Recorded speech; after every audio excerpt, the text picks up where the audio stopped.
क्या होता है जब गोल्डीलॉक्स को तीन भालू अपने घर आमंत्रित करते हैं? एक दावत जो अविस्मरणीय घटनाओं में बदल गई। एक बार की बात है, एक घने जंगल में तीन भालू रहते थे।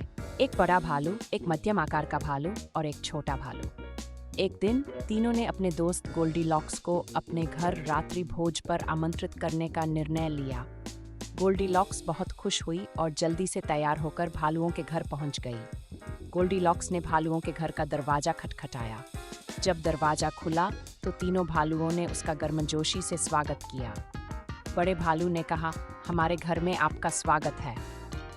बीच वाला भालू मुस्कुराया और बोला, हमने तुम्हारे लिए विशेष भोजन तैयार किया है। और छोटा भालू खुशी से उछल पड़ा, आओ हमारे साथ खाओ।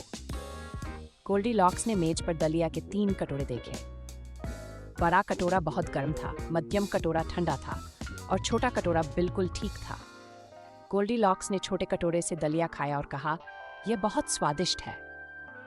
खाने के बाद गोल्डीलॉक्स ने बैठने के लिए कुर्सियां आजमाईं। बड़ी कुर्सी बहुत सख्त थी, बीच वाली कुर्सी नरम थी और छोटी कुर्सी बिल्कुल ठीक थी।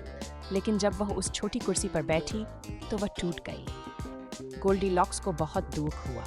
गोल्डीलॉक्स थक गई थी, इसलिए वह शयन कक्ष में चली गई। वहाँ 3 बिस्तर थे, एक बहुत बड़ा और कठोर, एक मध्यम आकार का और नरम और एक छोटा बिस्तर जो बिल्कुल ठीक था। गोल्डीलॉक्स छोटे से बिस्तर पर लेट गई और जल्द ही गहरी नींद में सो गई। जब भालू वापस लौटे तो उन्होंने पाया कि उनका दलिया खा लिया गया था, कुर्सी टूट गई थी और गोल्डीलॉक्स उनके बिस्तर पर सो रही थी। छोटे भालू ने कहा, देखो ये हमारे मेहमान हैं। जब गोल्डीलॉक्स की आंखें खुली तो वह शर्मिंदा हुई, लेकिन भालुओं ने उसे सांत्वना दी और कहा, कोई बात नहीं, तुम हमारी दोस्त हो। उस दिन के बाद गोल्डीलॉक्स और तीनों भालू अच्छे दोस्त बन गए। वे साथ साथ खाते पीते, खेलते और जंगल में रोमांचक यात्राएं करते।